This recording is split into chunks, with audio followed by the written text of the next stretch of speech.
Good day, everyone. So, before we start our class for today, may I call on Jamie to lead the prayer? Can you hear me now? Hello, ma'am. Yes. Okay, let's pray. Our Father who art in heaven, hallowed be thy name, thy kingdom come, thy will be done on earth as it is in heaven. Give us this day our daily bread and forgive us our trespasses, as we forgive those who trespass against us. And lead us not into temptation, but deliver us from evil. Amen. Okay. Thank you. Mr. Secretary, do we have any absence for today? There are no absences for today, ma'am. Okay, very good. So, once again, good afternoon, everyone. Good afternoon, ma'am. Good Good afternoon. afternoon, ma'am. Before we start our lesson for today, Uh, I want to know how's your condition. How are you? Doing good po. Doing good. Okay, good. How about the others? We're good naman po. Fine. Okay, good. So to finally start our lesson for today, I have here few sentences which will serve as your warm up activity. So what you're just going to do is to determine where the subject, the object, the verb are located in the sentence. Is it clear? Yes po. Okay, so here's the number one. Who wants to answer? Ma'am, Balando po. Yes, Balando?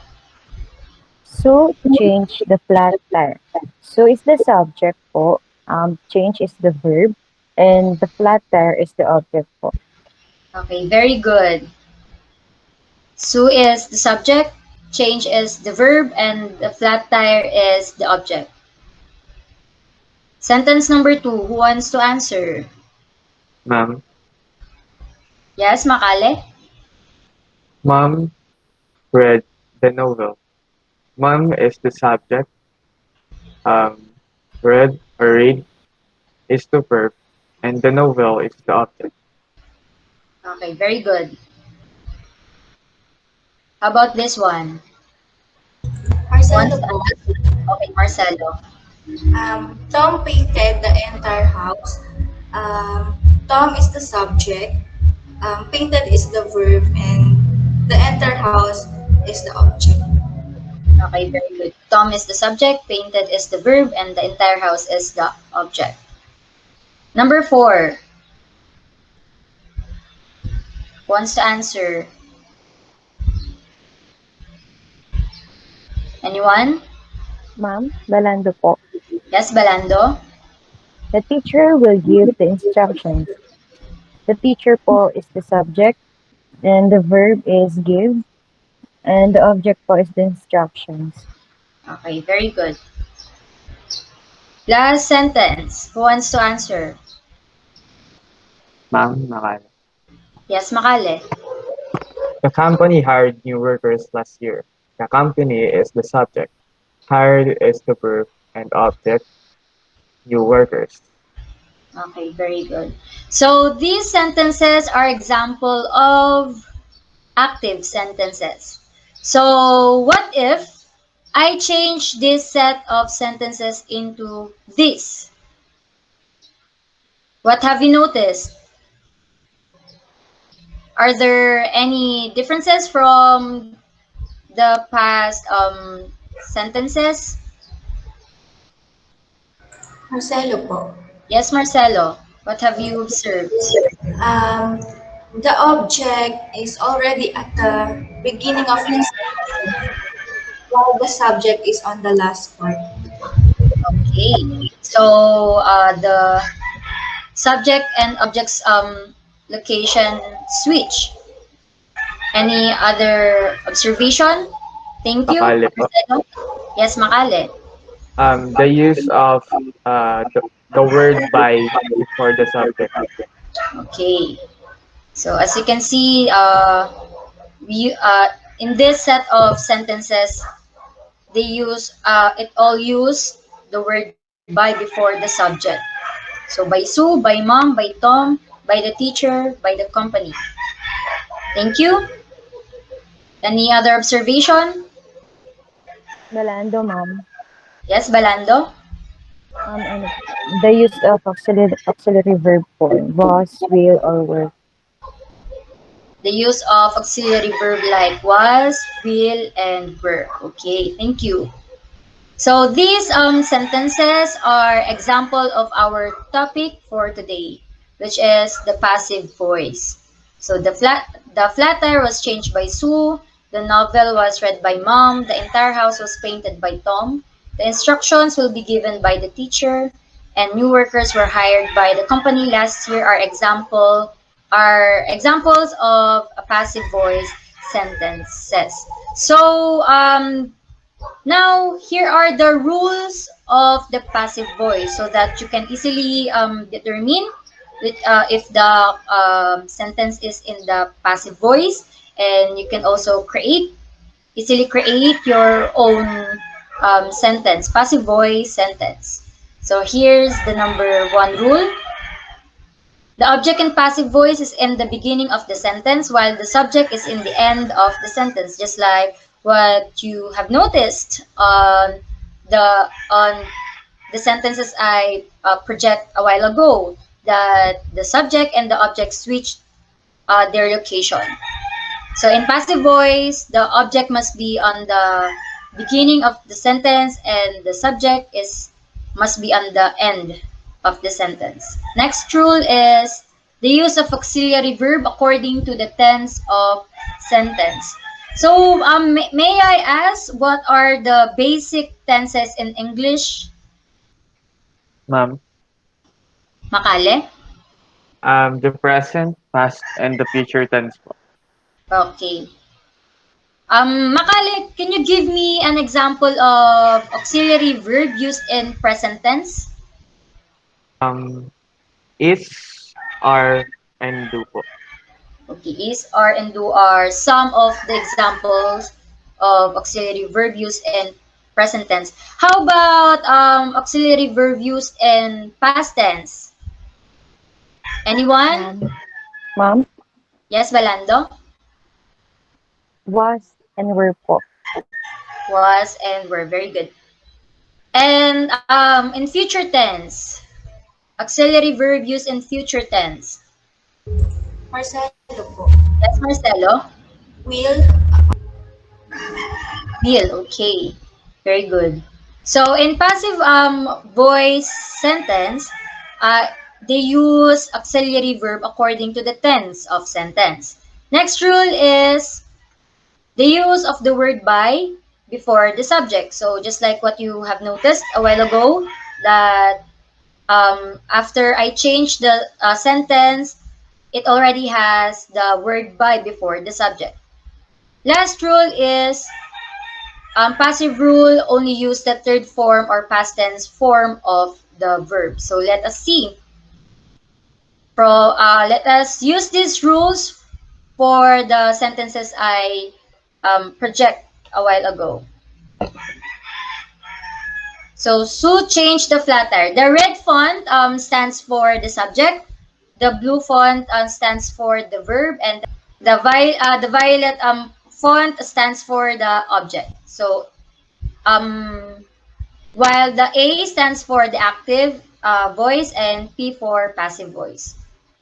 And if you want to easily remember the structure of the passive voice, you must remember these orders. So object plus the auxiliary verb plus the verb plus the word by and the subject. So you must follow these so that you can convert a sentence into a passive verb. Is it clear?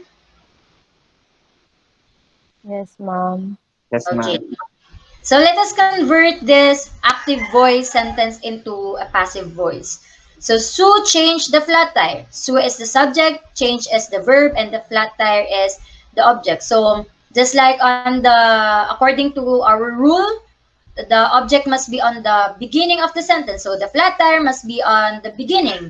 So the flat tire, followed by the auxiliary verb was, followed by the verb change, plus the word by and the subject.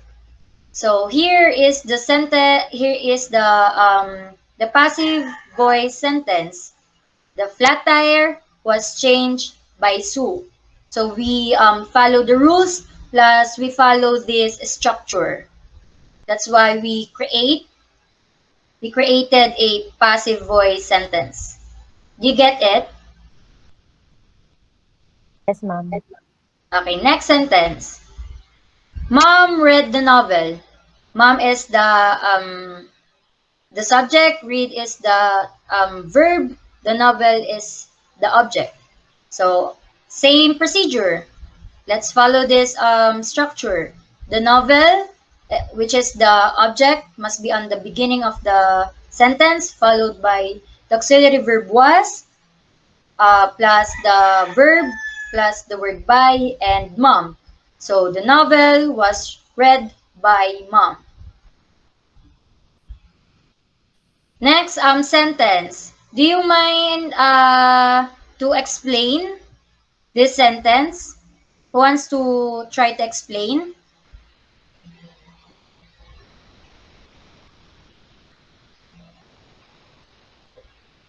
Okay, so I guess no one wants to explain this sentence. So, Tom painted the entire house. So, Tom is the subject, painted is the verb, and the entire house is the object. So, let us move the entire house to the beginning of the sentence. The entire house plus the auxiliary verb was plus the verb painted plus followed by the word by and the subject Tom. So the entire house was painted by Tom.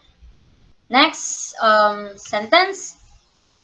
The teacher will give the instructions. So the teacher is the subject plus the teacher, the subject, give is the verb. The instructions is the object. So in this sentence, we don't use the auxiliary verb was, but we use the auxiliary verb will. Why? Why do we use the auxiliary verb will in this in this sentence? Ma'am. Yes, Balando?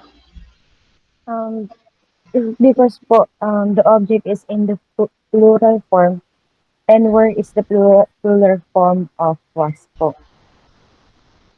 Mm, will, the auxiliary verb will. What tense?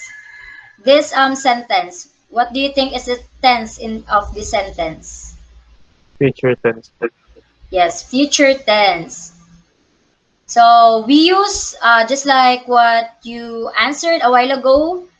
We use will, the auxiliary verb will, in the future tense. So let's follow the procedure. The instructions, the which is the object, followed by the auxiliary verb will be, which is the auxiliary verb in future tense, plus the past tense form of the verb given, plus the word by and the teacher. So the instructions will be given by the teacher.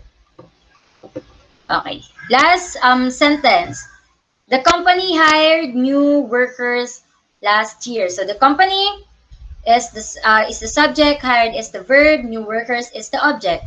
So in this sentence, I think this is the answer of Annalyn a while ago. So we use were because the object is in the plural form and the plural uh, form of the plural form of was is were.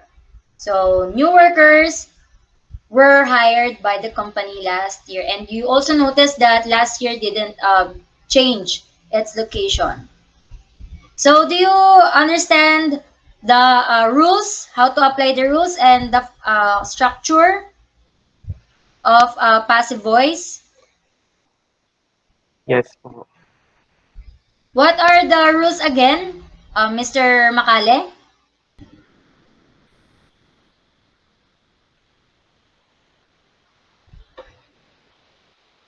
Rules. The object in passive voice is in the beginning of the sentence, while the subject is in end of the sentence.